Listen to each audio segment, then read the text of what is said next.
Naptown Tuner here. Today I've got an unboxing for you. We've got a new tool because here at Naptown Tuner Garage we're addicted to tools, not just mechanic tools, but hard-working manly tools, all of them. So I got the biggest, baddest chop saw I could get, gas-powered of course, because electric still doesn't do it for me. I like to hear those explosions, especially two-stroke explosions. And if you don't know about two-stroke, where have you been? Bring the two-strokes back. Bring them back. Bring the two smokers. I love the two-stroke. It's a whole different kind of engine.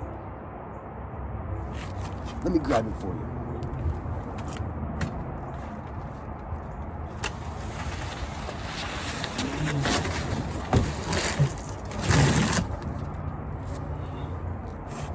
First off, I've worked on outdoor commercial power equipment since I was a wee little young lad. And I didn't even really put two and two together for the longest time, but the best of the best is Stihl when it comes to the small two-stroke power equipment. And then we have Echo and Husky about neck and neck, and throw all the other ones out the window. Just throw them in the trash. We got Stihl, Husky, and Echo. That's all I mess with, okay? Some people will say that Stihl starts harder. You know, I got nothing wrong with Echo. I got nothing wrong with Husky. I love them all. But this is my first piece of Stihl. Supposedly it's the best of the best. That's what they say. That's what the professionals run.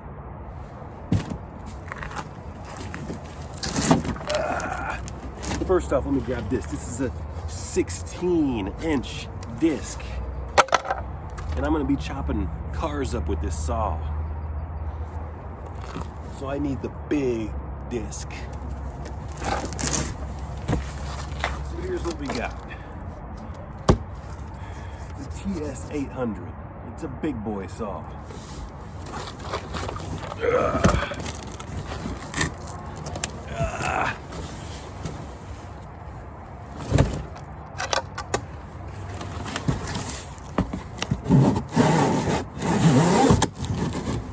Already putting the blade to good use.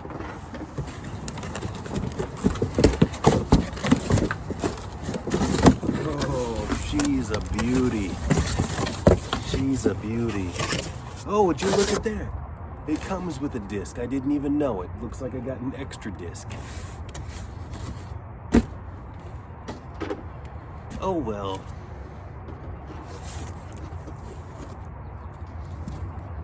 They're both about the same. The one I purchased had a bigger arbor hole. So I had to get this fancy little spacer ring. Where'd I put it?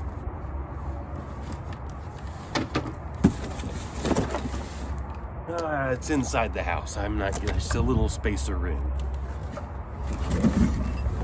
There we go.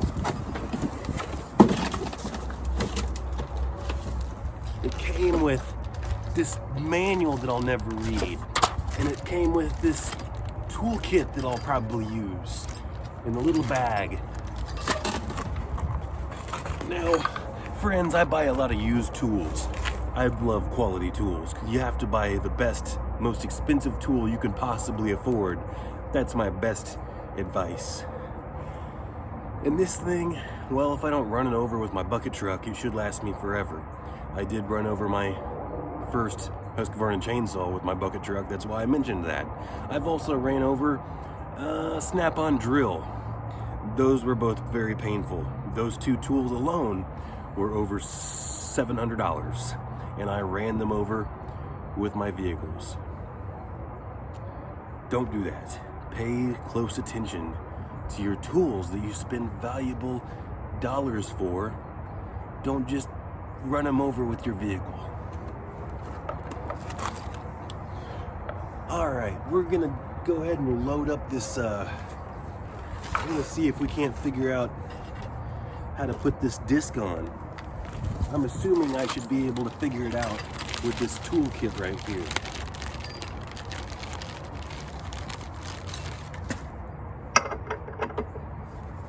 Now, there's got to be some type of button we push to hold this thing. And we don't really like to read the instructions, so how long is it going to take Naptown Tuner to figure out? Well, we have a type of chain adjuster here.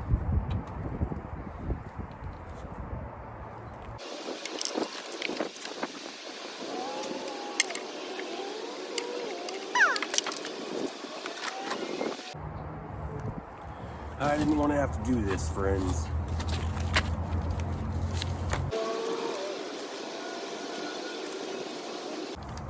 Well, the first 30 pages are warning labels.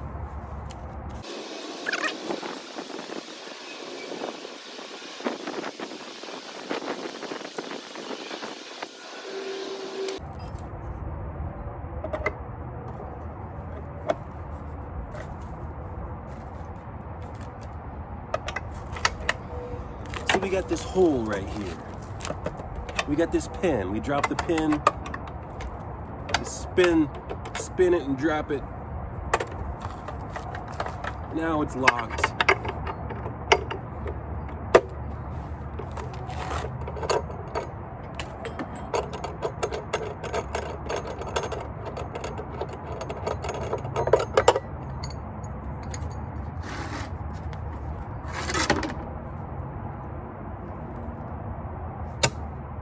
Is there a direction?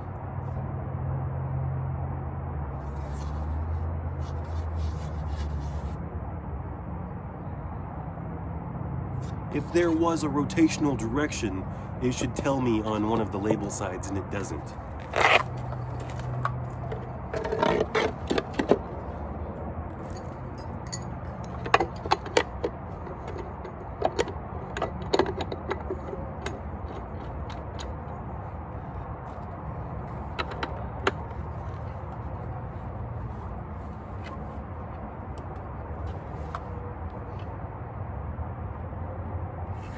We're gonna go about a little bit less than a half turn past snug. You just need a feel for it. You just need to feel for it. Then we can't forget to take our pin back out. Now I've got some properly mixed 2-stroke oil.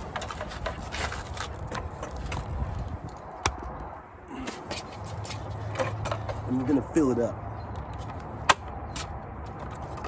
Little half spin there.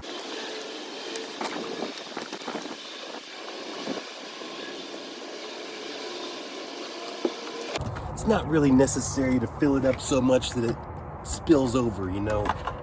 We don't really need to make a mess.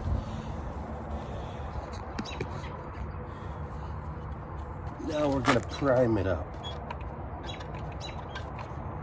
After this primer bulb gets all the way filled up, we're gonna keep on priming it about 10 more times. So 1, 2, 3, 4, 5, 6, 7, 8. All right, because I'm not gonna finish it to 10 because I like to piss people off. Now what do we have here?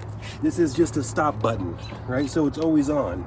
And now we have a choke that's probably up here. Now we can probably do like, I guess I'll take a look at where the choke is. You know what? There is a stop switch. I didn't even look at it. The stop switch is all the way up. The start is all the way down.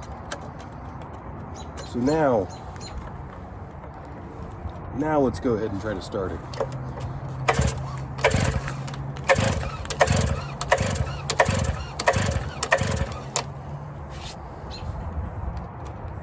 You got to get the fuel pumping and priming and all that kind of stuff. So I'm not expecting it to start right up.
See, this is what happens when you don't read the instructions.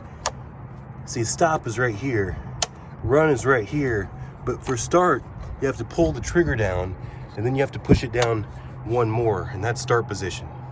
So with it in start position,